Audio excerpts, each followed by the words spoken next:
আসসালামু আলাইকুম ওয়া রাহমাতুল্লাহ। প্রিয় শিক্ষার্থী বন্ধুরা, আশা করি প্রত্যেকে ভালো আছো। আজকের ভিডিওতে আলোচনা করব গণসংখ্যা নিবেশন সারণী হতে কিভাবে গড় নির্ণয় করা হয়। চলো আমরা সমস্যাটি পড়ি। নিচে 50 জন শিক্ষার্থীর ওজনের গণসংখ্যা নিবেশন সারণী দেওয়া হলো, গড় নির্ণয় করো। ওজন কেজিতে 45, 50, 55, 60, 65, 70।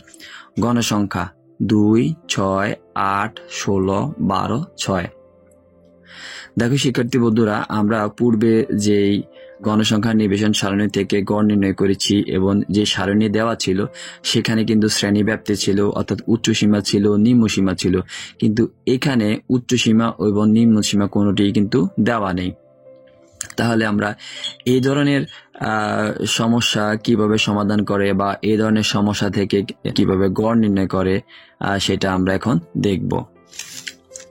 সমাধান: গড় নির্ণয়ের সারণী। প্রথমে একটি সারণী তৈরি করতে হবে এবং এখানে 3টি কলাম থাকবে।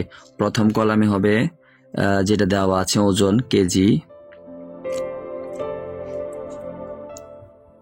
ওজন কেজিতে। তারপরে এখানে হবে গণসংখ্যা,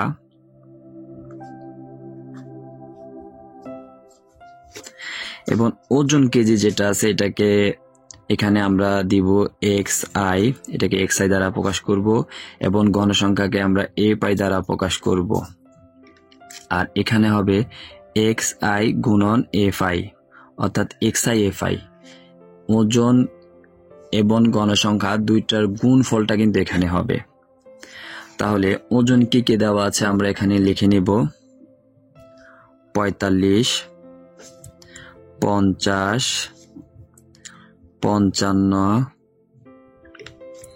60, 65, 70।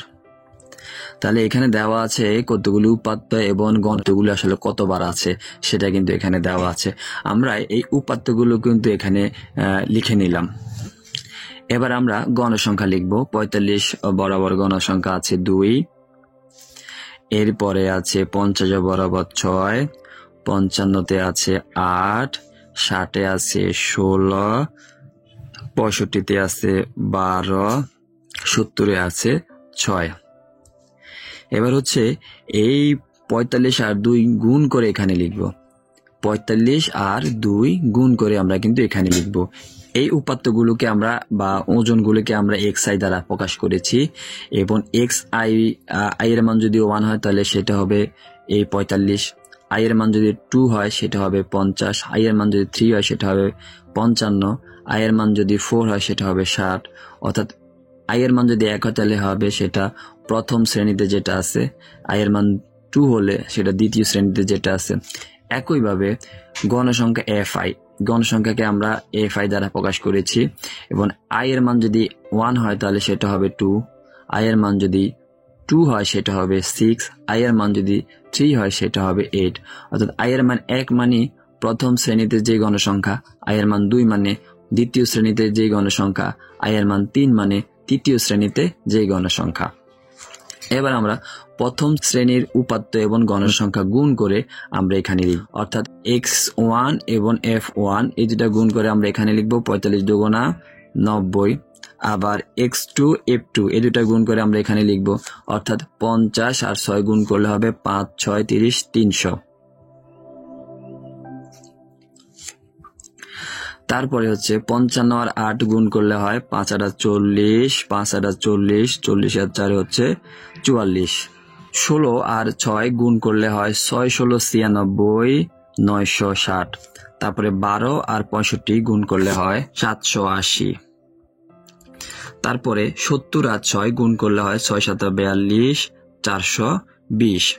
তাহলে আমরা গণসংখ্যার যোগফলকে n দ্বারা প্রকাশ করব। তাহলে n ইকুয়াল এখানে টোটাল যোগ করলে হবে 50, লিখলাম 50, আর এখানে সামেশন মানে হচ্ছে যোগফল xi fi ইকুয়াল, তাহলে এগুলির যোগফলটা আমরা লিখব এখানে। সামেশন xi fi হচ্ছে এই সবগুলো সংখ্যার যোগফল। তাহলে এই সংখ্যাগুলো যোগ করলে হয় 2990। অতএব গড় সমান হচ্ছে সামেশন xi/fi/n। তাহলে n এর মান হচ্ছে 50, সামেশন xi/fi এটার মান হচ্ছে 2990 সমান 2990 কে 50 দিয়ে ভাগ করলে হয় 59.8। 59.8 এটাই অ্যান্সার।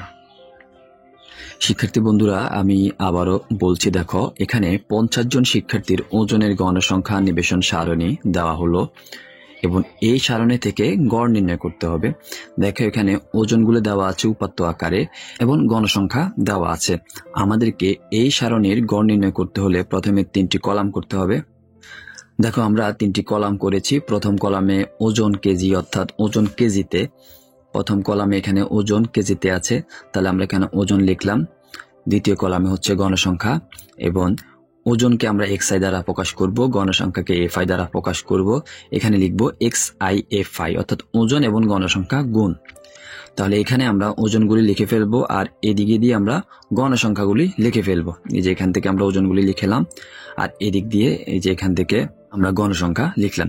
লিখে আমরা এই 45 আর 2 গুণ করে এখানে লিখবো, 50 আর 6 গুণ করে এখানে লিখবো, 55 আর 8 গুণ করে এখানে লিখবো। এভাবে গুণ করে আমরা এখানে এগুলো লিখবো। লিখার পরে আমরা এই গণসংখ্যাগুলি যোগ করব এবং এখানে যে xi/fi সবগুলি যোগ করে এখানে লিখবো এবং এখানে আমরা লিখবো সামেশন xi/fi। সামেশন মানে সমষ্টি, যোগফল। এরপরে আমরা গড় লিখবো। গড় ইকুয়াল হচ্ছে যে সামেশন xi/fi/n।